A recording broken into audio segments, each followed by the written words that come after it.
Sahabat Permata TV yang tercinta, satu lagi kami persembahkan sebuah karya terbaik dari Eza Mintarja, bercerita tentang kisah kehidupan rakyat Jawa di masa lampau, penuh dengan kesederhanaan, nilai-nilai luhur kemanusiaan, keprihatinan, pengkhianatan, ketakutan yang mencekam, kesabaran, kebijaksanaan, cita-cita yang mulia dan cinta anak manusia, diwarnai oleh ambisi-ambisi yang tak terkendali, kekerasan, perampasan hak-hak manusia secara paksa, sehingga kisah ini merupakan ramuan kisah terbaik yang akan memberikan hiburan yang bermanfaat, kepuasan, dan hikmah tiada taranya kepada panjenengan semuanya.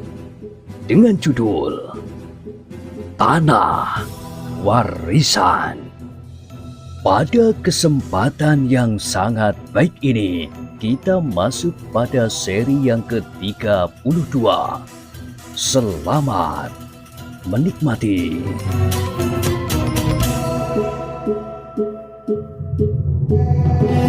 Di akhir kisah sebelumnya disebutkan, dada Suwelo itu menjadi berdebar-debar.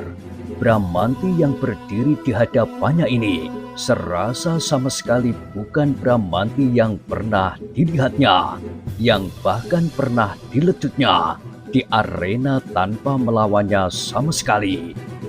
Tetapi Bramanti yang sekarang adalah Bramanti yang perkasa, dengan sebilah pedang yang telah dibasahi oleh darah lawannya. Namun tiba-tiba keheningan yang sejenak itu telah dipecahkan oleh suara Nyai Purwito yang berlari-lari keluar dari pinggitan. Bramanti berpaling, dilihatnya ibunya berlari ke arahnya, dan sebelum ia beranjak, maka ibunya telah memeluknya sambil menangis. Kau selamat, Bramanti.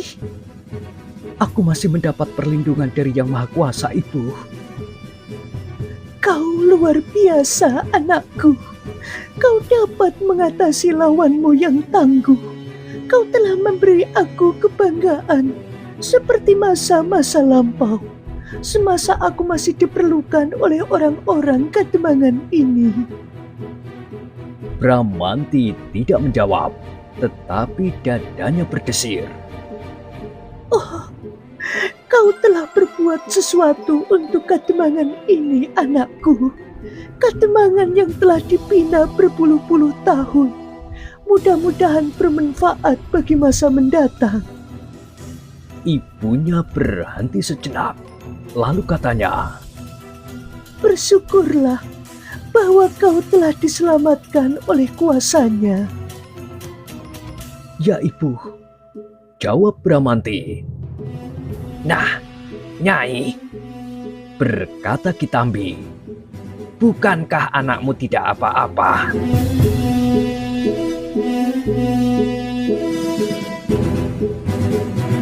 Nyai Purwito mengangguk-anggukkan kepalanya, dilepaskannya anaknya perlahan-lahan. Namun kekakuan masih juga mencekam halaman rumah Bramanti. Kemenangannya itu ternyata telah mengejutkan sekali, terutama bagi para pengawal. Setelah mereka kehilangan lawan masing-masing, maka kini mereka sempat menyadari keadaan.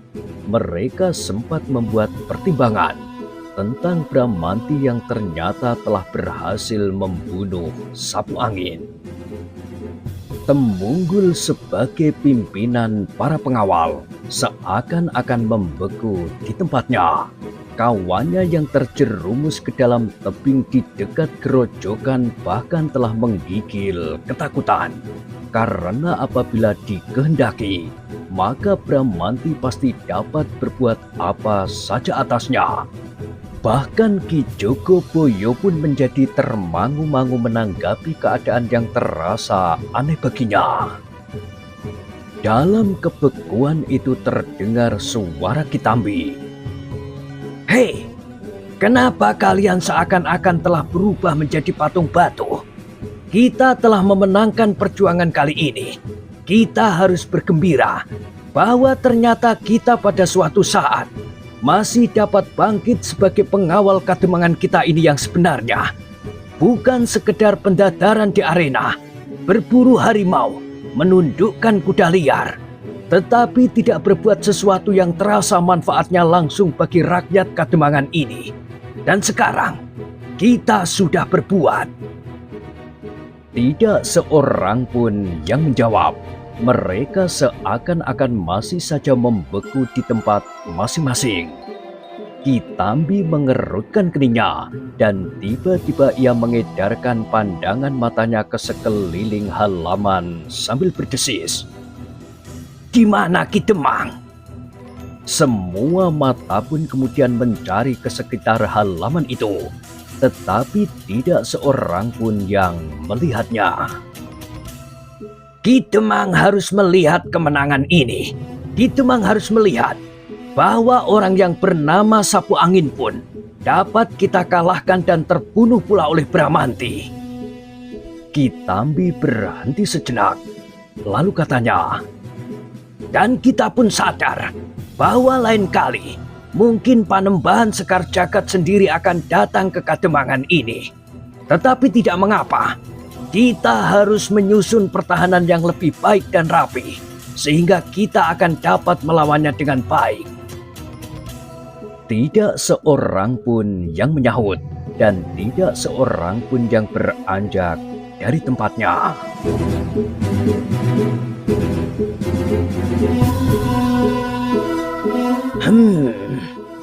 Kitambi menarik nafas dalam-dalam. Kalian masih terpesona melihat kemampuan Bramanti yang menyebut dirinya Putut Sabuk Tampar. Jangan cemas, ia tidak akan berbuat apapun. Meskipun kini kalian mengetahui bahwa Bramanti sebenarnya bukan anak kambing yang cengeng, tetapi ia adalah seekor harimau yang garang. Wajah-wajah para pengawal pun menjadi tegang, apalagi Temunggul. Aku menjamin bahwa Putut Sabuk Tampar tidak akan berbuat apapun atas kalian. Sambung Kitambi. Bukankah kalian kini menjadi cemas bahwa Putut ini akan melepaskan sakit hatinya atas perlakuan kalian? Atau bahkan kalian mencemaskannya bahwa ia akan membalas dendam atas kematian ayahnya? Tidak, aku tidak yakin. Ketika Kitambi memandang wajah Bramanti, anak itu menundukkan kepalanya.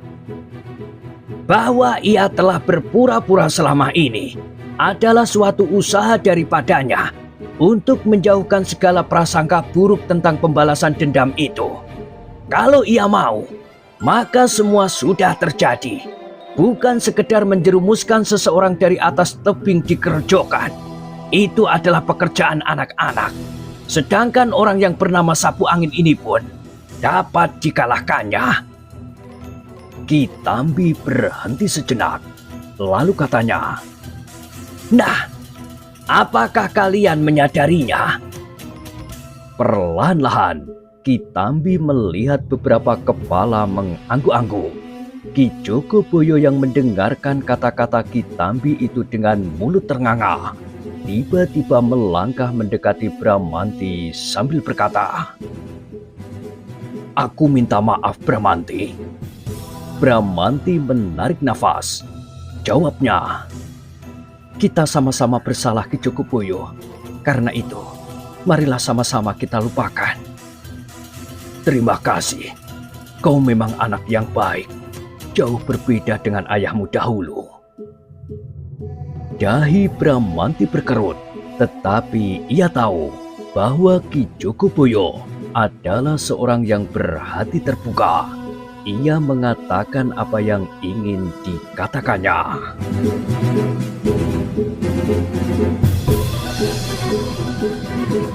"Nah," berkata Ki Jogoboyo kepada anak-anak muda pengawal kademangan, "Seharusnya kalian pun minta maaf kepadanya.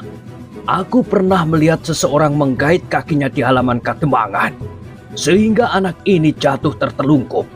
Kemudian di arena, seseorang dengan sombongnya melecutnya, meskipun anak itu tidak melawan. Yang terakhir adalah apa yang baru saja kita lakukan. Beramai-ramai datang ke halaman ini, seperti akan menangkap pencuri. Ayo, terutama kau Temunggul. Kaulah yang membuat cerita tentang balas dendam ini. Bagaimana? Terasa darah Temunggul menjadi semakin cepat mengalir. Tetapi ia harus mengakui kenyataan. Betapapun pahitnya. Terlebih pahit lagi apabila dikenangnya hubungan Bramanti dengan Ratri. Yang kini pasti tidak dapat dihalangi lagi. Apa boleh buat?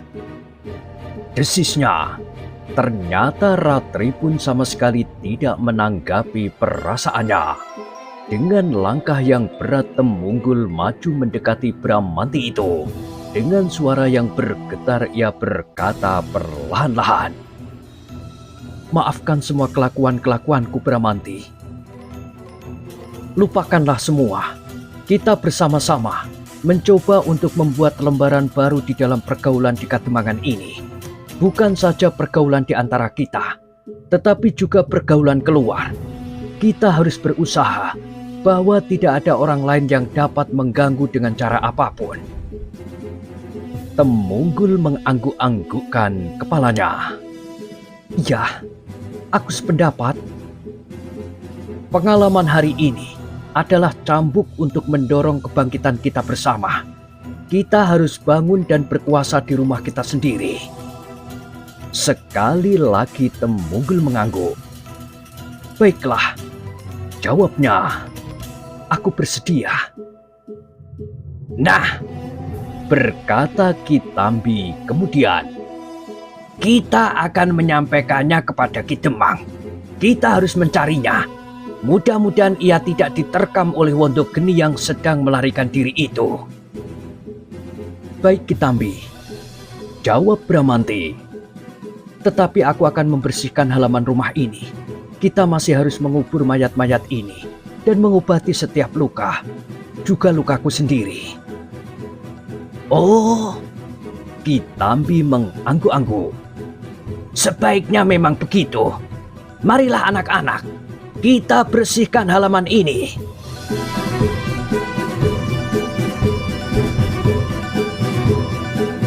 Maka para pengawal yang tidak tersentuh sama sekali oleh senjata segera membersihkan halaman Bramanti. Mereka yang terluka pun segera diobati. Namun tampaklah bahwa wajah-wajah mereka kini menjadi cerah. Secerah kepercayaan kepada diri sendiri telah mulai merayapi jantung para pengawal itu. Ternyata bahwa Wondogeni dan bahkan Sapu Angin adalah manusia-manusia biasa yang terdiri dari kulit, daging, tulang, dan darah. Mereka sama sekali tidak kebal oleh senjata dan mereka sama sekali tidak bernyawa rangkap. Hampir sehari anak-anak muda Candi Sari itu sibuk membersihkan halaman rumah Bramanti yang digenangi oleh darah kawan dan lawan. Dan belum sehari, berita tentang perkelahian yang menentukan itu telah tersebar. "Bramanti? Bramanti anak Nyai Purwitoka yang dimaksud?" bertanya salah seorang kepada tetangganya yang bercerita tentang Bramanti. "Iya, Bramanti itulah." Jadi anak penjudi yang terbunuh itu?" "Iya, tetapi Bramanti bukan penjudi, pemabuk dan penipu licik. Ia justru telah berbuat sesuatu yang sangat berarti bagi Kademangan ini. Seperti yang dikatakannya sendiri, bahwa ia ingin mencuci nama keluarganya yang cemar. Dan cara itulah yang dipilihnya. Sama sekali bukan cara yang kita cemaskan selama ini. Balas dendam? Belum tentu. Siapa tahu, sehari dua hari lagi ia mulai. Dan bagaimanakah anak yang telah dijerumuskannya di tebing itu? Temunggulah yang bohong. Dan seandainya Bramanti benar-benar ingin membalas dendam, maka Dirgo tua itulah yang pertama-tama akan mengalami akibatnya. Bagi Bramanti yang mampu membunuh sapu angin itu, maka Dirgo sama sekali tidak akan berarti apa-apa lagi baginya. Bukankah Dirgo lah yang merencanakan pembunuhan itu, meskipun dengan meminjam 1000 tangan orang lain? Keduanya pun kemudian terdiam sejenak. Keduanya mengangguk-anggukkan kepalanya. Memang kini mata mereka justru mulai terbuka bahwa Bramanti sama sekali memang tidak ada niat untuk membalas dendam atas kematian orang tuanya. Setiap kali ia berkata di dalam hatinya, bukan begitu caranya berbakti terhadap orang tua. Bukan mati dibalas dengan mati, darah dibalas dengan darah. Tidak. Jika demikian, maka seluruh permukaan bumi akan hangus dibakar oleh dendam. Tetapi ia mencoba berbakti kepada orang tua dengan jalan ini. Cinta kasih kepada sesama, kepada kampung halaman, kepada siapapun dan kepada apapun. Orang-orang Kademangan Candi Sari mulai mempercayainya. Justru ketika mereka mulai menyadari bahwa Bramanti adalah seorang yang pilih tanding.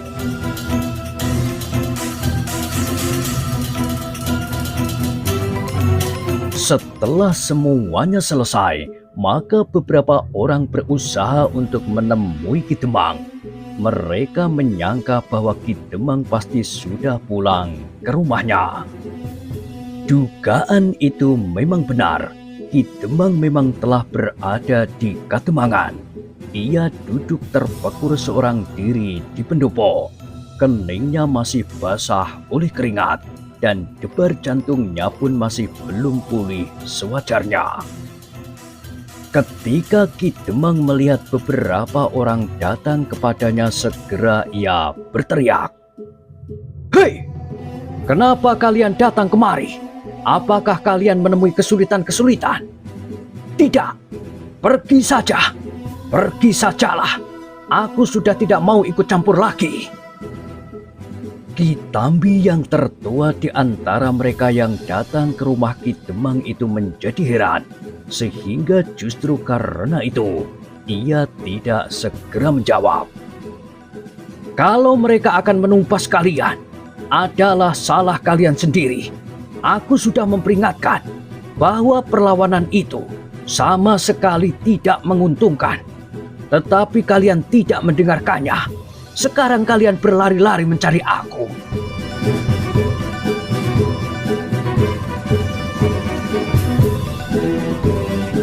"Ki Demang," berkata Ki Tambi Sareh, "kami justru membawa kabar gembira bagi Ki Demang. Kali ini kami telah memenangkan perkelahian itu. Bahkan sapu angin telah terbunuh di medan. Bukankah hal ini merupakan suatu kebanggaan bagi kita, penduduk Kademangan Candi Sari?" "Hei, apa katamu? Sapu angin terbunuh?" "Iya. Apakah pada saat itu Ki Demang sudah tidak menyaksikannya lagi?" "Bohong! Kalian bermimpi. Sapu angin tidak akan dibunuh oleh siapapun." "Tetapi sapu angin telah mati." "Tidak, ia tidak mati. Kalian keliru. Ia baru pingsan dan ia pasti akan bangkit kembali. Kami telah menguburkannya." Wajah Ki Demang tiba-tiba menjadi pucat. Dengan suara gemetar, ia berkata, "Siapakah yang berhasil mengalahkannya?" "Bramanti." "Bramanti?" Mata Ki Demang terbelalak, tetapi kemudian kepalanya menengadah. Wajah yang pucat itu tiba-tiba menjadi merah darah. Dengan suara gemetar, ia berkata, Kalian telah membuat suatu kesalahan yang besar sekali. Kematian sapu angin akan menjadi bencana yang tidak terelakkan lagi bagi Kademangan ini. Ki Tambi menjadi semakin heran. Tanggapan Ki Demang sama sekali tidak seperti yang mereka harapkan. Bahkan agaknya pun Ki Demang telah menjadi sangat marah. Aku tidak menyangka, Ki Demang melanjutkan, bahwa kalian dapat berbuat sebodoh itu. Apakah kalian sama sekali tidak membayangkan bencana yang bakal menghancurkan Kademangan ini? Kenapa Ki Demang? Bukankah dengan demikian, maka orang-orang Panembahan Sekar Jagad justru tidak akan berani datang lagi ke Kademangan ini? Oh, alangkah bodohnya kalian. Ki Demang berhenti sejenak, lalu katanya, "Hei, Ki Jogoboyo, apakah kau ikut pula?" "Ya, aku telah ikut di dalam pertempuran itu. Aku menganggap bahwa jalan itu adalah jalan yang sebaik-baiknya untuk menghentikan pemerasan yang masih saja berlangsung sampai saat ini." "Kalian telah menjadi gila!" Ki Demang itu pun kemudian berdiri. "Apakah kalian tidak dapat membayangkan akibatnya?" Tidak seorang pun yang menjawab. "Besok atau lusa, sehari atau 2 hari lagi, Kademangan ini akan lebur menjadi abu." "Kenapa Ki Demang? Kalau sapu angin benar-benar sudah terbunuh, maka pasti Panembahan Sekar Jagad sendirilah yang bakal datang kemari." "Kami sudah siap Ki Demang." Tiba-tiba terdengar suara menyahut. "Apapun yang bakal terjadi, namun adalah tugas yang paling mulia bagi kami adalah menyelamatkan tanah ini, Kademangan ini dari siapapun yang sengaja memeras." "Oh, kaukah itu Bramanti?" desis Ki Demang. "Iblis manakah yang telah merasuk ke dalam dirimu sehingga kau mampu melakukannya? Tetapi kau tidak menyadari bahwa karena perbuatanmu itu, besok atau lusa kau akan dicincang bersama setiap laki-laki dari Kademangan ini. Tetapi itu tidak berarti apa-apa seandainya kami tidak mengingat perempuan dan gadis-gadis yang kami tinggalkan. Apakah jadinya dengan mereka itu kelak?" Mereka yang mendengar kata-kata Ki Demang itu meremang. Sungguh mengerikan, dan hal itu tidak mustahil bakal terjadi. Karena itu, 1-2 dari antara mereka menjadi ragu-ragu. Apakah mereka sudah pada tempatnya berbangga atas kemenangan ini? Namun dalam pada itu terdengar Bramanti menjawab, "Ki Demang, seandainya benar demikian yang terjadi, memang alangkah mengerikannya, dan kami bersama inilah yang telah bersalah." Bramanti berhenti sejenak, kemudian katanya, "Tetapi kami bukan patung-patung batu yang hanya dapat membiarkan Panembahan Sekar Jagad berbuat sekehendak hatinya. Kami mempunyai tenaga yang dapat kami pergunakan untuk mempertahankan diri. Kami akan bersama-sama menyusun suatu kekuatan untuk melawan Panembahan Sekar Jagad. Dan aku yakin, Panembahan Sekar Jagad pun adalah manusia biasa seperti kita. Kalau tidak ada seorang pun yang dapat melawannya seorang lawan seorang, maka kami, beberapa orang harus bergabung untuk menghadapi Panembahan Sekar Jagad itu." "Huh, kau adalah seorang yang pandai berhayal," jawab Ki Demang. "Kau sangka Panembahan Sekar Jagad itu apa? Ia adalah seorang panembahan yang memiliki ilmu melampaui ilmu manusia biasa. Kalau kalian tidak percaya, baiklah, marilah kita tunggu bersama-sama." "Baiklah Ki Demang," jawab Bramanti. "Kita akan bersama-sama menunggu. Tetapi kepercayaan tentang sapu angin yang tidak dapat terkalahkan telah patah." Ki Demang mengerutkan keningnya. tetapi ia tidak menyahut.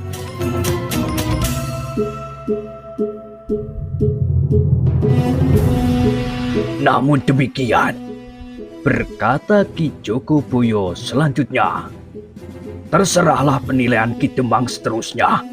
Barangkali Ki Demang mempunyai cara yang baik untuk melenyapkan kegelisahan ini. Bramanti menjadi berdebar-debar mendengar kata-kata Ki Jogoboyo itu.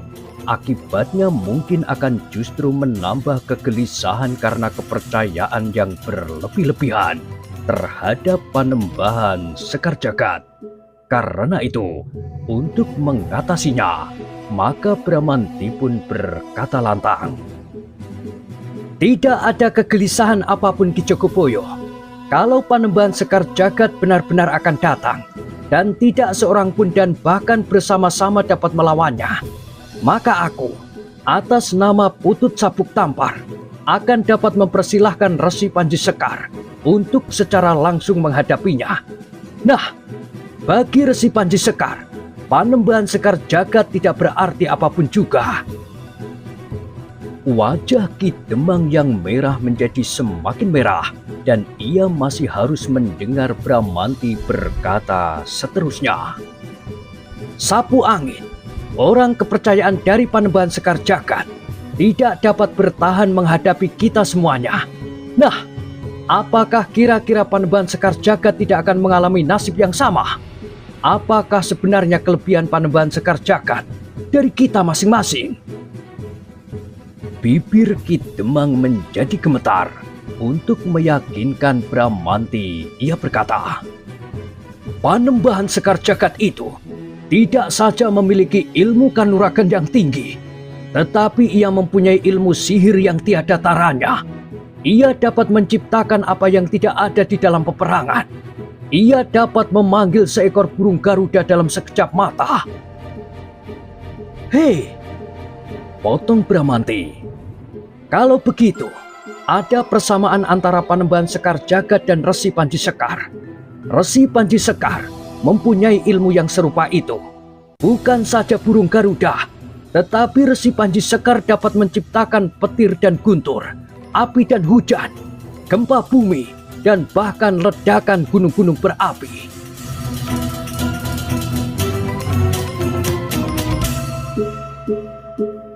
Wajah yang merah itu menjadi semakin merah. Terdengar gigi Ki Demang gemeretak.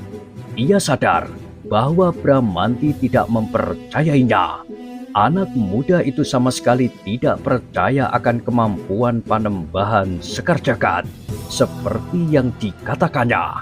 Karena itu, maka ia pun menjadi kehabisan akal untuk menakut-nakutinya.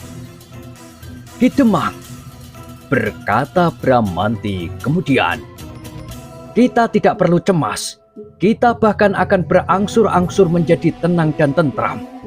Orang-orang Panembahan Sekar Jagad pasti memerlukan waktu untuk berpikir apabila mereka akan datang kemari. Dan bahkan Panembahan Sekar Jagad sendiri. Terserah kepadamu, geram Ki Demang. Aku sudah memperingatkan dan kalian mengabaikan peringatanku.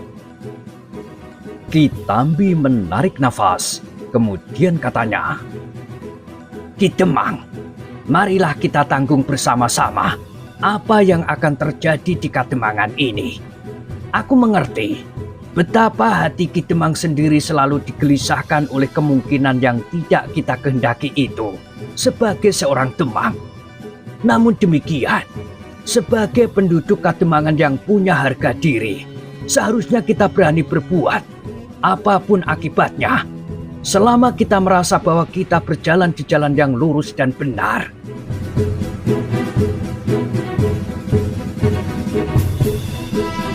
Persetan, geram Ki Demang. Aku tidak peduli lagi apa yang akan terjadi dengan kalian. Itu tidak mungkin, sahut Ki Jogoboyo. Selama kau masih menjadi Demang, maka kau masih tetap bertanggung jawab atas Kademangan ini. Kau kehendaki atau tidak. Ki Demang membelalakkan matanya, namun kemudian ia mengangguk-anggukkan kepalanya. Ya, aku masih tetap sebagai seorang Demang.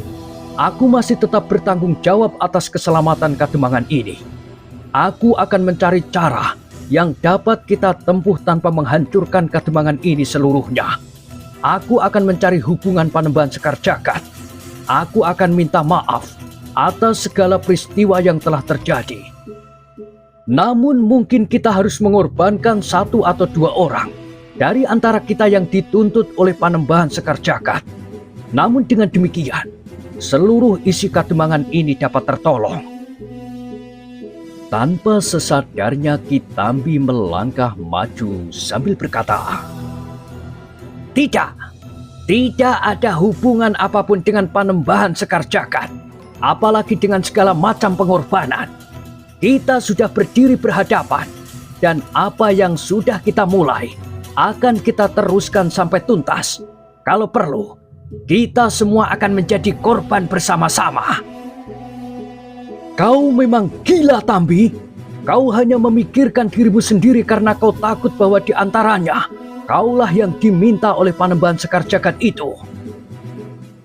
Seandainya demikian, jawab Ki Tambi, persoalannya sudah jelas. Aku akan melawan siapapun yang akan berusaha mengkhianati kami yang telah mulai dengan perjuangan ini. Terkutuklah kau, Tambi, bentak Ki Demang. Kau tidak dapat berkeras kepala membela kepentinganmu sendiri. Kalau perlu, kau memang harus dicincang, asalkan seluruh Kademangan ini selamat karenanya. Hanya pengecut yang akan berbuat demikian. Aku kira tidak ada di antara kita seorang pengecut serupa itu. Kita akan mati bersama-sama. Tetapi kalau kita berhasil, kita akan menikmati bersama-sama pula. Ki Demang ternyata sudah tidak dapat menahan hatinya lagi, sehingga tubuhnya menggigil karenanya. Tanpa mengucapkan sepatah kata pun lagi, ia segera meloncat masuk ke dalam rumahnya. Sejenak kemudian, orang-orang yang ingin menemui Ki Demang itu menjadi termangu-mangu. Kini mereka seakan-akan berdiri tanpa tujuan di halaman Kademangan.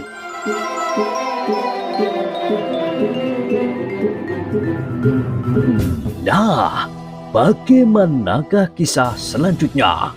Silahkan ikuti terus kisah Tanah Warisan pada kesempatan berikutnya.